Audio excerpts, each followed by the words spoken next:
Assalamualaikum warahmatullahi wabarakatuh. Teman-teman, kembali lagi di channel YouTube saya, Khairun Imam. Gimana nih kabar kalian? Semoga kita semua selalu diberi kesehatan, kemudahan, dan juga limpahan rezeki dari Yang Maha Kuasa, teman-teman ya. Nah, di video kali ini kita akan menyaksikan sebuah tayangan di mana para tersangka klaster kedua kasus ijazah Pak Jokowi yang bernama Roy Suryo, Rismon, serta penasihat hukumnya yang bernama Refli Harun sepertinya semakin panik dan terpojok, teman-teman. Bahkan kalau saya bilang ya, mereka ini sebenarnya takut untuk bersidang dan membuktikan penelitiannya di pengadilan. Ya mungkin karena mereka tidak yakin gitu dengan penelitiannya sendiri. Karena langkah-langkah yang mereka ambil sekarang, ya itu sudah membuktikan dan menunjukkan kalau memang mereka ini panik. Nah, terakhir hari ini mereka menggugat ke Mahkamah Konstitusi. Tapi saya bingung yang digugat apa gitu. Nanti kita simak videonya ya. Selain itu, saya juga punya tayangan di mana Farhat Abbas lagi-lagi menyemprot habis-habisan Rocky Gerung yang menjadi ahli dari TIFA. Dan ada satu informasi yang dikatakan oleh Farhat Abbas mengenai kenapa sih Rocky Gerung ini mau menjadi ahli dokter TIFA. Dan alasannya sangat mengejutkan. Nantilah kita simak bersama-sama. Dan lagi ada video teman-teman di mana Pak Jokowi angkat bicara mengenai para tersangka kasus ijazah ini. Apakah mereka akan dimaafkan oleh Pak Jokowi? Apakah mereka akan diberikan restoratif justice oleh Pak Jokowi? Nanti kita simak penjelasan Pak Jokowi. Nantinya di akhir kita juga akan mendengarkan sebuah mungkin uraian dari Kosinudin yang menjelaskan mengenai langkah-langkah hukum dia selanjutnya. Ya, ini untuk mengkanter Egy Sujana dan juga Damheri Lubis. Wah, ini sangat menarik teman-teman. Makanya kalian harus nonton videonya sampai selesai. Tapi sebelum kita mulai, jangan lupa like, subscribe, dan share. Dan tanpa perlu berlama-lama lagi, mari kita mulai videonya berikut ini. Yang paling utama adalah sebagai the guardian of the constitution, sebagai penjaga konstitusi, itu MK harus memprotek warga negara agar tidak mudah dikriminalisasikan. Apalagi kriminalisasi itu melanggar pasal-pasal dalam konstitusi, yaitu kebebasan menyatakan pendapat baik secara lisan maupun tulisan. Apalagi pendapat itu adalah the expert opinion, pendapat yang dikeluarkan oleh para ahli. Mereka ini baik Mas Roy Suryo, Mas Rismon adalah orang juga Dokter Tifa, orang-orang yang punya strong background. Jadi mereka di masing-masing ilmunya secara serius melakukan kajian-kajian dan sekarang ini sudah biasa menjadi referensi umum. Mas Roy kita tahu sebagai pakar telematika, Rismon sekarang muncul sebagai pakar digital forensik yang sangat ternama. Yang sangat ternama. Rismon pakar digital forensik yang sangat ternama. Hah? Ternama apaan? Hah? Roy Suryo pakar telematika.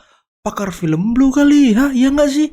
Saya kenalnya Roy Suryo dulu itu ya suka meneliti film-film blue teman-teman. Iya kan? Kalau saya salah tolong dibenarkan gitu. Tapi setahu saya, seingat saya dulu itu Roy Suryo terkenalnya gara-gara itu. Bukunya banyak di Amazon. Kalau kawan-kawan semua melihat, Dr. Tifa juga dengan ilmu yang dia perkenalkan neuropolitika, dari neuroscience, kemudian psikologi perilaku, dan kemudian juga ilmu gaib kali. Siapa yang kuat secara mentally, physically, spirituality.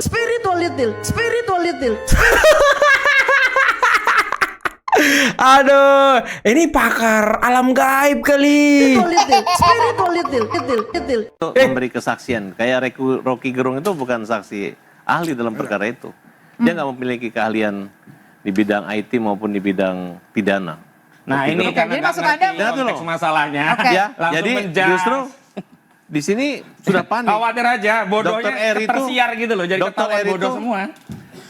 Saya lebih baik bodoh daripada mulut jorok.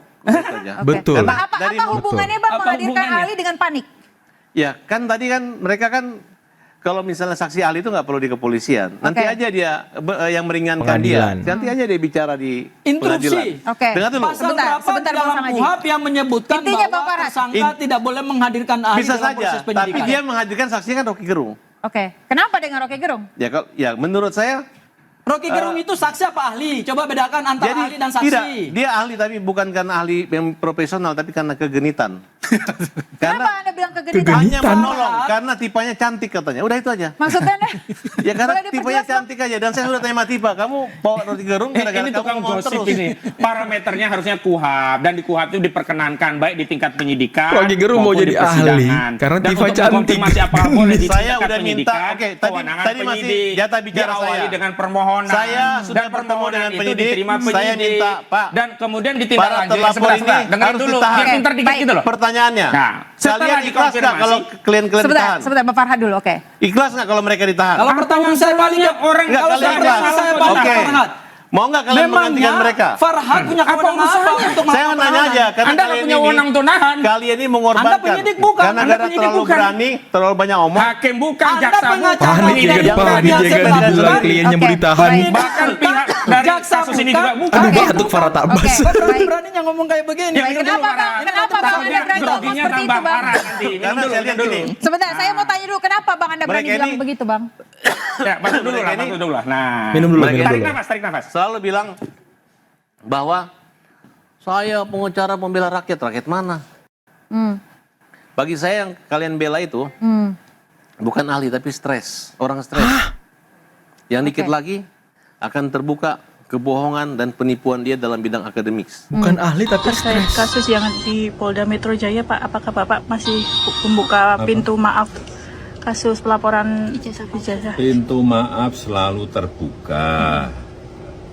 Tapi sekali lagi urusan maaf, memaafkan itu urusan pribadi ke pribadi. Pribadi, betul. Kalau yang di Polda Metro itu sudah urusan hukum. Jalan terus. Artinya urusan pribadi ya urusan pribadi, maaf memaafkan, tetapi urusan hukum ya urusan hukum. Dan memang harus sampai ke pengadilan. Karena kalau enggak, saya enggak punya forum untuk menyampaikan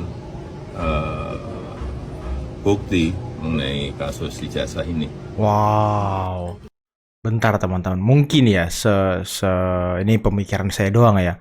Mungkin Pak Jokowi ini memberikan maaf atau SP3 ataupun restoratif justice kepada Egy Sujana karena ya mungkin Pak Jokowi menganggap Egy Sujana sedang sakit, butuh perawatan. Ya karena kalau dia mengikuti kasus ijazah ini sebagai tersangka ya susah untuk berobat ke Malaysia karena kan dia dicekal ya. Mungkin atas dasar kemanusiaan itu kali ya Pak Jokowi memberikan restoratif justice kepada Egy Sujana dan juga Damai Hari Lubis. Ya kalau yang lain mungkin saya yakin Pak Jokowi tidak akan memberikan RJ ke teman-teman. Potensial jadi capres 2029, tanggapan Pak Jokowi? Kan sudah saya sampaikan Prabowo Gibran 2 periode. Udah. Kemarin waktu jadi saksi nikah sama Pak Prabowo kemarin ada pembicaraan khusus nggak? Pembicaraan khusus. Iya. Ya pasti ada. Apa Pak? Yang dibahas Pak? Hah? Yang dibahas. Namanya pembicaraan khusus masa disampaikan. Ya khusus juga untuk kita dan untuk saya dan Pak Prabowo. Membicarakan terkait kondisi Indonesia juga gitu nggak Pak?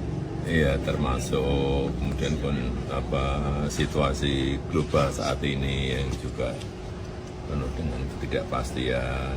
Saya kira kita patut bersyukur ekonomi masih tumbuh di atas 5, inflasi juga sangat terjaga. Yang paling penting itu. Karena negara-negara lain banyak yang kesulitan mengatasi 2 hal tadi, pertumbuhan ekonomi dan inflasi. Baca. Berarti Anda menutup kemungkinan untuk berdamai dengan Ahmad Kozinu? Saat ini saya nggak terpikirkan untuk itu. Yang ada saya pengen dia tobat daripada informasi publik yang banyak nggak benarnya. Tobatnya ini tobat yang langsung minta maaf ke Anda atau Oh gimana bentuk bukan, tobatnya? dia tidak memprovokasi lagi bahasa-bahasa Tidak dia itu. memprovokasi Karena lagi. saya sudah susun bukti. Track recordnya sudah ada. Jadi nggak perlu dia ngomong apa-apa. Itu nanti jadi bukti saya kok. Kalau saya Gitu loh. gini deh, kalau Dibilang saya- bahwa Bang Kozinudin melakukan provokasi ya? ada tulisan Gimana? saya. gini Hari dah. ini ada tulisan saya. kita lebih baik menghadapi musuh yang senyatanya itu aja. Nah itu saya. Yeay, takut Artinya, ye. Iya. Dia Nggak usah kita ribut tidak fokus sendiri. kepada tuduhan Bang Iya. Egy, Iya. tapi fokus sama yang lain. Itu Betul. memang saran saya. Ngapain sih yang begini di masalah Kita lain? fokus Fokus apalagi aja. ya, apalagi gini Dengan Mas Tifal. tuntutan yang sudah ada kepada beliau Betul, gitu. sepakat, Statusnya kan ada. Dan kita kejar. Tadi kan saya bilang ada Petruk besar, ada Petruk cilik ya. Saya Itu nggak mau nanti ikut di lagi bulan, kalau ijazah. di bulan suci Ramadan, kemudian nanti kalau selesai ada Lebaran, nanti gambar ini akan banyak terlihat di rumah-rumah. Nih gambarnya. Apalagi itu. Ini gambarnya adalah mirip ini. Tapi inilah musuh rakyat itu. Musuh ada rakyat. kong kali kong. Ini kan ada kong kali kong ini. Bukan kongguan tuh ya. Bukan, nggak ada merah. Ini kong kali kong. Orang ini Baru lihat saya ini. kong kali kong dengan ini ya, kemudian menghasilkan ini. Itu lawan sebenarnya, lawan rakyat tuh ini. Lawan Meskipun kemudian sampai rakyat sekarang yang nih mana kasus Anda sih? berkelindan nih, nggak tahu kapan Rakyat akan kok masuk berapa dalam tahap persen sih? peradilan nih. Emang sengaja Mama diputar. itu doang Kita tuh tunggu. rakyat kau. Ada yang takut masuk peradilan. Kalau kami sama sekali nggak takut. Siapa yang takut? Ya jelas lah yang memutar-mutar, menggeser gawang. Saya hanya menindaklanjuti artikel yang ditulis oleh Pak Lukas Ruarto. Itu adalah jurnalis senior, dulu mantan ketua ICTI, Aliansi Jurnalis Independen Indonesia. Udah, jadi waktu itu di tangga ini saya hanya mengatakan kita kehilangan 2 tuyul. Gitu. Jadi nanti kalau prosesnya dilanjutkan, berarti Polda Metro Jaya harus memproses 2 tuyul. Ya gitu. Itu aja udah. Jadi ini kenapa jadi drama lapor-laporan, jadi drama lapor Pak. Yang ngono lapor si ono, yang ono lapor si ono. Kan awalnya mau memenjarakan Jokowi. Itu kompak tuh awalnya kan ya. Sekarang pecah kongsi. Jadi terpecah di 2 kubu. Memenjarakan satu sama Kayak lain. orang dungu. Ya ampun. Ini gue tebak ya, pasti Pak Jokowi tertawa girang melihat mereka. Dan sekaligus mungkin Pak Jokowi itu bingung, hah? Kok begini? Loh, kok kalian yang berantem? Lagian juga nggak selesai-selesai anjir dari kemarin. Ini udah mau bulan puasa lagi. Dari puasa tahun kemarin sampai sekarang udah mau hampir setahun. Nggak ada penyelesaiannya, nggak ada endingnya gitu. Saya tuh jadi ngerasa si Repanci CS ini kayaknya ada backingan deh. Ada Kayaknya backingnya. sulit banget dijebloskan ke penjara gitu, susah banget. Atau emang penjara itu nggak mau nampung orang seperti mereka? Waduh. Penjara aja nggak kuat. Tapi ya udahlah, lanjutkan dramanya. Lanjutkan drama lapor-laporannya. Kami sebagai penonton merasa terhibur. Gini, kalau menyangkut masalah masalah penahanan itu kan hak subjektif. Yang tempo hari pernah kita bicarakan juga. Hak subjektif daripada penyidik. Cuma kan saya bilang, hak subjektifnya ada nggak? Ada. Ya, pasal 21 ayat 3. Ya, itu jelas di dalam KUHP itu ya. Tidak boleh mengulangi perbuatan yang sama. Ini kan sudah dilakukan terus oleh yang bersangkutan. Jadi kalaupun ada penahanan dari penyidik, ya kita dukung. Supaya jangan cawe-cawe terus. Karena kalau takutnya kan begitu nanti nggak ditahan, ya, padahal udah dilimpahkan nih perkara ke sana. Wah, nggak ditahan saya nih dan lain sebagainya, teriak-teriak lagi dan lain sebagainya. Kan kita juga capek ngeliatin persoalan ini gitu kan. Jadi ya menurut saya ya, dan juga ketentuan dalam hukum acara ya, selain daripada hak subjektif penyidik ya, juga memang diatur dalam undang-undang. Pelaporan itu, yang pertama saya akan laporkan Egy Sujana, yang kedua kami akan laporkan Damai Hari Lubis, yang ketiga kami akan laporkan Eli Daneti. Luar biasa, statementnya itu benar-benar tidak layak bagi seorang advokat, kepada rekan sejawat, kepada Pak Roy Suryo mengeluarkan ungkapan yang itu luar biasa. Dan saya mau pastikan Bang Karni, buktinya sudah ada. Sudah sempat kami download, ternyata channelnya itu ternyata di take down. Tapi kami sudah punya buktinya. Mudah-mudahan ini klarifikasi awal saya Bang Karni, mudah-mudahan di Solo itu ibarat 2 tuyul ketemu dengan jin iprit. Kenapa ini untuk mengcounter? Karena sebelumnya ada narasi yang seolah-olah pertemuan itu adalah kedatangan Musa dan Harun menemui Fir'aun. Walaupun akhirnya kelompoknya Bung Andi Azwan marah-marah juga itu. Masa Jokowi dianalogikan seperti Fir'aun? Salahnya dia apa pada Egy Sujana? Kok dianalogikan seperti Fir'aun begitu? Sejahat apakah Joko Widodo sehingga dia harus sebut Fir'aun? Apakah Joko Widodo itu membunuh setiap bayi perempuan yang lahir? Apakah Joko Widodo itu membantai semua rakyatnya? Kan itu yang kemudian akhirnya Farhad Abbas dari kubu Jokowi sempat mempersoalkan akan melakukan pra peradilan untuk menggugurkan status SP3 ini. Kira-kira mungkin para tahu bilang lu udah ditolongin. Kagak tahu terima kasih juga. Panas ya kan? Kira-kira begitu. Panas ya kan? Tapi saya lanjutkan cerita saya dan analisa saya. Diperpendek ya? Dipendekin. Oh ya. Jadi kesimpulannya bahwa apa yang saya lakukan omong. itu adalah saya sebagai advokat menganalisa persoalan, kemudian saya sampaikan statement itu, lalu kemudian orang yang sebelumnya punya profesi advokat dan komplain terhadap status tersangkanya, sekarang melaporkan rekan sejawat.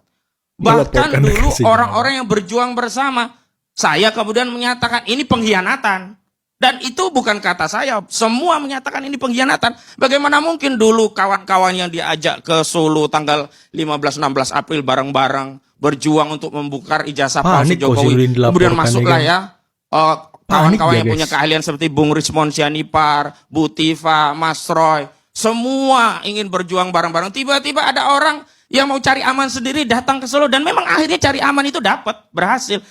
Nah kalau ditanya kenapa saya sebut ini pengkhianatan, banyak yang telepon saya, WA saya, benar Ustadz, terutama yang ikut ke Solo, kami dihianati. Ustadz, kita berjuang sama-sama dulu, kami berkorban waktu, pikiran, tenaga dan uang. Dan saya kembali, kenapa ini Gang Solo jahatnya Joko Widodo itu terhadap kasus ini, saya dulu yang mengundang Bung Rocky Gerung. Saat itu memang bukan dalam konteks untuk metodologi penelitian, tapi filsafat hukum. Sederhana saat itu kami melihat bagaimana mungkin orang didakwa bahkan dituntut ya mengedarkan kabar bohong tentang ijazah palsu, sementara ijazah aslinya tidak pernah dihadirkan di pengadilan. Secara filosofi ini mungkin atau tidak, masuk akal atau enggak, tapi tetap saja divonis kabar bohong, tuntutan maksimum 10 tahun, divonis 6 tahun, kami melakukan banding, turun menjadi 4 tahun, pasalnya geser, bukan lagi kabar bohong karena tidak punya legitimasi. Karena apa? Ijazahnya enggak ada, diganti menyebarkan kebencian dan perusuhan berdasarkan SARA saat itu. Makin stres kayaknya. Jadi saya mau tegaskan di forum yang mulia ini bahwa perjuangan itu memang ada lika-liku dan ada hambatan. Tetapi manakala ada yang mau mengambil jalan untuk istirahat karena tidak kuat, kami memahami, enggak apa-apa, istirahatlah. Kami doakan cepat sembuh. Tapi jangan kemudian malah hari ini selain istirahat, hari ini mengangkat pedangnya keluar dari sarungnya dan mengarahkan pedang itu kepada kami yang dulu berjuang bersama. Melaporkan Ahmad Kozidudin dan Roy Suryo yang berjuang bersama, yang dulu belain Egy Sujana, yang belain Damai Hari Lubis. Oke teman-teman, itulah tadi beberapa video yang bisa kita simak, yang bisa kita saksikan pada kesempatan kali ini. Dan sepertinya memang Roy Suryo, Rismon, Tifa ini nggak ada yang mau sampai pengadilan teman-teman. Tapi mereka di ruang publik selalu mengatakan bahwa Jokowi takut ke pengadilan, Jokowi nggak mau ini, nggak mau ini. Padahal Pak Jokowi selalu mengatakan bahwa dia ingin kasus ini sampai pengadilan, sampai pembuktian di pengadilan. Bahkan tadi ketika diwawancara oleh media di sekitar rumah beliau, Pak Jokowi masih tegas mengatakan bahwa ya beliau membuka pintu maaf secara pribadi, tapi proses hukum harus sampai pengadilan karena itu ruang bagi Pak Jokowi untuk membuktikan ijazah aslinya. Tapi ya kok gerombolan ini selalu mengatakan Jokowi takut, Jokowi menghindar. Padahal kalau kita lihat ya, Pak Jokowi tidak pernah melakukan langkah-langkah yang bisa menghambat kasus ini masuk pengadilan. Bahkan yang selalu datang ataupun mengambil langkah-langkah yang mungkin menunjukkan kepanikan itu ya kubu para pembenci ini, kubu tersangka ini. Datang ke Komnas HAM, datang ke Komnas ini, komisi ini, ke DPR, kemana datang. Terakhir tadi datang ke MK. Ya yang panik siapa gitu? Yang takut siapa gitu? Ya udahlah, jangan playing victim. Kalau Anda takut ke pengadilan, ngomong aja, Pak Jokowi, maaf kami takut ke pengadilan. Ya gitu aja udah. Ngomong ke publik, Pak Jokowi, kami selama ini salah. Kan enak gitu. Udah selesai. Kami selama ini meneliti salah. Tapi nggak mungkin juga mereka ngomong gitu ya. Karena kan mereka sudah bikin buku dan sudah dibeli oleh orang. Mau ditaruh di mana muka mereka, teman-teman? Kalau ujung-ujungnya mereka mengakui jasa Pak Jokowi asli, kan nggak masuk akal. Kan bukunya jadi runtuh semua, pendukungnya runtuh semua. Dan dia sudah melihat kasus Egy Sujana yang ditinggalkan para pendukungnya setelah dia damai dengan Pak Jokowi. Mereka tidak mau bernasib sama dengan Egy Sujana, makanya dia kekeh, tapi mengambil langkah-langkah yang lain, datang ke MK, datang ke Komnas HAM, datang ke sini, menyebut kriminalisasi. Ya kalau memang Anda yakin dengan penelitian Anda dan Anda yakin Anda dikriminalisasi, ya udah tarung di pengadilan, biar pengadilan yang memutuskan. Tapi sayangnya nanti kalau di pengadilan Anda ngomong lagi, aduh pengadilannya disetir Jokowi, jaksanya disetir Jokowi, polisinya disetir Jokowi. Ya itu yang terus kalian ulang-ulang dan membuat masyarakat teracuni. Dan ini yang bahaya sebenarnya teman-teman. Semakin lama mereka di luar, semakin lama mereka menyebarkan omon-omonnya, ini semakin berbahaya karena kebohongan yang diulang terus-menerus tiap hari itu bisa jadi kebenaran, dan ini yang patut untuk dikhawatirkan. Oke teman-teman, mungkin cukup sekian dulu video kali ini. Jangan lupa like, subscribe, dan share videonya. Akhir kata, billahi taufiq wal hidayah. Assalamualaikum warahmatullahi wabarakatuh. Bye-bye.